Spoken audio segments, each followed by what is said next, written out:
परिचय आपसे करा देती हूँ। बीजेपी के प्रवक्ता सिद्धार्थ यादव जी हमारे साथ जुड़ रहे हैं। हमारे साथ मनोज सिंह काका जी जुड़ रहे हैं, समाजवादी पार्टी के प्रवक्ता हैं। अवधेश कुमार जी वरिष्ठ पत्रकार स्टूडियो में हमारे साथ हैं। हमारे साथ दानिश कुरैशी साहब हैं, AIMIM के प्रवक्ता हैं। स्टूडियो में हमारे साथ आचार्य विक्रमादित्य हैं और साथ ही मुमताज आलम रिजवी साहब हैं, राजनीतिक विश्लेषक हैं। बहुत बहुत स्वागत आप सभी का।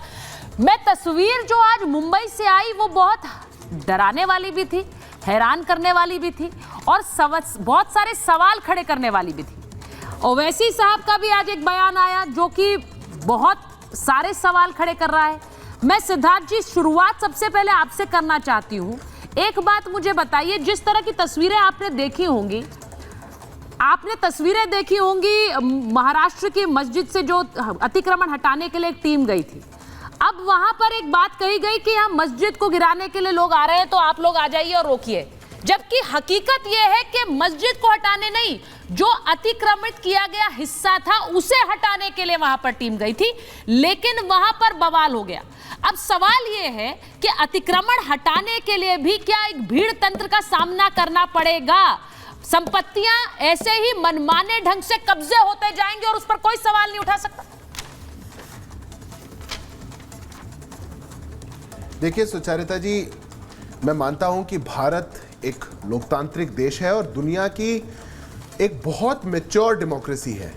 भारत में संविधान का राज, कानून का राज सर्वोपरि होना चाहिए और कोई भी लोग जो कि संविधान और कानून के आगे वो अपने किसी धर्म को, भीड़ को, अपने किन्हीं कुरीतियों को आड़ बना करके देश में संविधान और कानून को लागू होने में अगर बाधित करने में उसके हिस्सेदार बनेंगे तो फिर कानून को अपनी कार्रवाई निश्चित रूप से बहुत सख्ती के साथ करनी चाहिए। अब समस्या देखिए क्या है। आज इस देश के अंदर हम बार बार अलग अलग जगहों से खबरें देखते हैं कि यहां पर यह अतिक्रमण हो गया, वहां पर ऐसा हो गया, कहीं मजार बन जा रही है, कहीं पर मस्जिद बन जा रही है, कहीं लीगल एनक्रोचमेंट हो जा रहा है। ऐसा कुछ भी होता रहे और उसके खिलाफ अगर कोई बोलने जाए तो ये जो सियासतदान हैं जो एक प्रकार की राजनीति करने का काम करते हैं, एक प्रकार का वोट बैंक को खुश करने का काम करते हैं, ये आ जाएंगे सामने और आपको झूठी सूची बात बतानी शुरू कर देंगे और कह देंगे कि देखो ये तो हमला हो गया, ये तो आक्रमण हो गया, ये तो आक्रांता हो गया। ऐसा नहीं है। इस देश में अगर कानून है तो किसी को भी अधिकार नहीं है कि वो इस देश के अंदर कहीं इलीगल कहीं एनक्रोचमेंट कर सके, कहीं अतिक्रमण कर सके, कहीं सड़क को घेर सके, कहीं किसी सरकारी जमीन को घेर सके, या फिर जो अधिकतम होता है किसी गरीब, शोषित, वंचित, पिछड़े की जमीन पर जाकर के कब्जा कर सके। पर ये जो सरकारें, ये जो तुष्टीकरण की सरकारें चली इतने लंबे समय से, ये उनको प्रोत्साहन देने का काम करती हैं,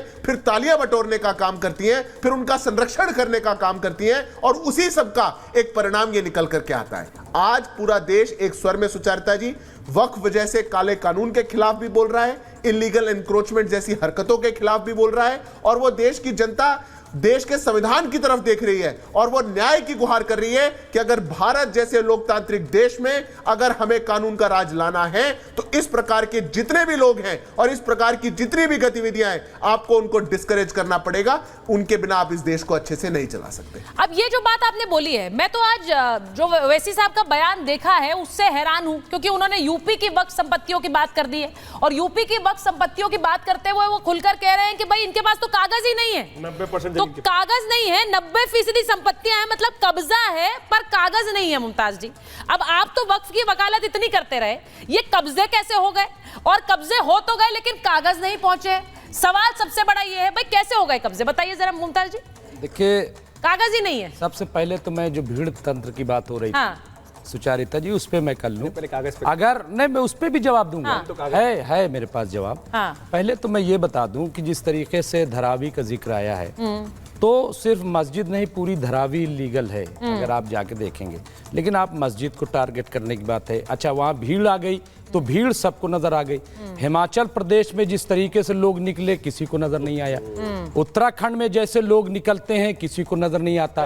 इनसे जरा पूछिए। एक छोटी सी बात, आपके ऊपर बहुत जरूरी बोले आपने। आप जहर बोल रहे हो उससे पहले एक जहर नहीं बोलना। सुनो मुझे बताइए, एक इलीगल स्ट्रक्चर है जहां पर लोग इकट्ठा होते हैं इबादत के नाम पर, कल वो गिर पड़े और क्योंकि सरकार कह रही है कि वो इलीगल तरह से बना हुआ है, कुछ एनक्रोचमेंट है, भगदड़ हो जाए, जब नक्शा पास किया जाता है तो ऐसा है कितने गैर कानूनी चीजें बनी आपको पता है आचार्य जी? आप सवाल ये है कि मैं कहता हूँ जहां जाना जायज है, अब बताओ पार्कों में मंदिर नाजायज बने हुए हैं उनको हटाया जाए। मैं तो कह रहा हूँ सरकार ने व्यवस्था नहीं में क्यों बने हुए मंदिर स्ट्रक्चर को सरकार हटाया जाए, बता रही है कि आप ऑफिस में मंदिर क्यों बना दिए जाते हैं उनको? ऐसी चीजें हटा लो। जहां जाना जायज है मांग ही नहीं रहे भाई, कागज तो मांग ही नहीं रहे। अगर अब मुझे बताओ निकले तो हिंदू जाग गया। अरे जाग गया भाई साहब, हिंदू निकल आए, इलीगल कंस्ट्रक्शन अलाउड होनी चाहिए और इलीगल कंस्ट्रक्शन अलाउड होनी चाहिए अपने हक के लिए। इलीगल एक एक करके बात करिए ना, एक एक करके बात करिए, एक एक करके बात करिए।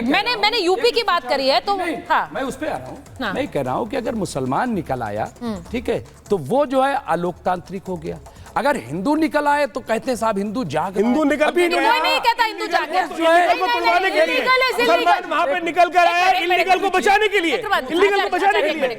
मुमताज जी पहली बात मैं करेक्ट करूं, इलीगल इज इलीगल।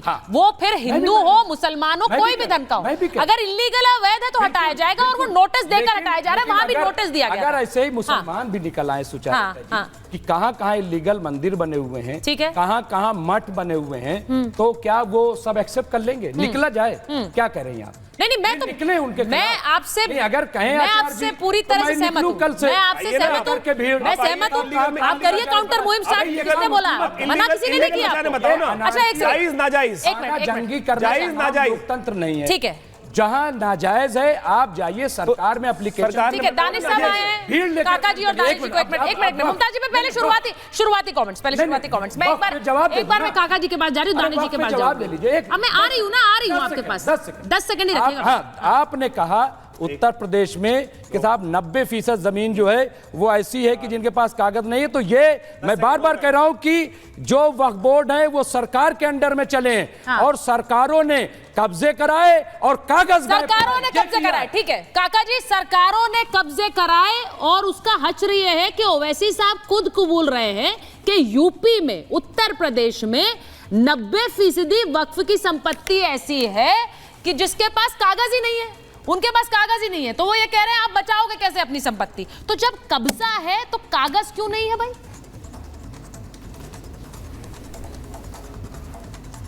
देखिए वो वैसी साहब ने क्या कहा क्या नहीं कहा, लेकिन आपको मुझे पूरा भरोसा है कि आपको बखूबी याद होगा और आपका विस्मृति लोप नहीं हुआ होगा। चूंकि आपको मैं बड़ा विद्वान मानता हूं, पत्रकारिता करती हैं और आपको बहुत याद होगा। और सिद्धार्थ चूंकि नए नए प्रवक्ता हैं तो उनको भी मैं समझता हूं कि व्हाट्सएप यूनिवर्सिटी के इतर कुछ याद होगा।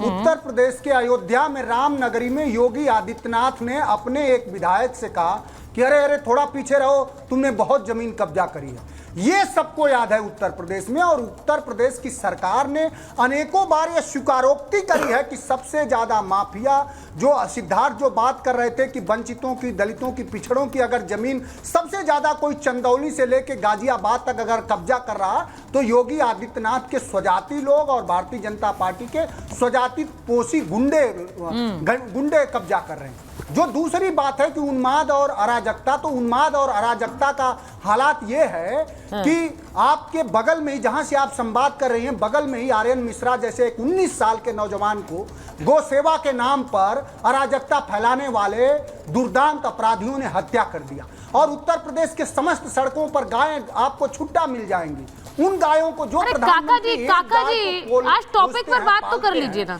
इस उत्तर प्रदेश की लाखों गायों का पालन पोषण कौन करेगा? काका साहब आज टॉपिक ये नहीं है ना, आज टॉपिक ये नहीं है ना काका साहब, आप इस पर बात करिए। मैंने 2 दिन पहले इसी पर बात की थी। जो आपके नेताजी ने कहा था सरेआम ठोको फोर्स है ये, उस पर मैंने डिबेट की थी। उस दिन आपने समय नहीं दिया होगा, वरना मैं आपको बता रही हूँ इन सब पर बात कर रहे हैं हम। आज टॉपिक दूसरा है, आज टॉपिक दूसरा है। आपके नेता भी आजकल फुल फॉर्म में है, बड़े बड़े बयान देते हैं, उस पर चर्चा होती है, डिबेट्स होती हैं। आज दूसरा टॉपिक है। जनमानस ने दिया है ना, जनमानस आज जनमानस ने मैंडेट दिया है ना कि वो फुल फॉर्म में रहे और इससे ज्यादा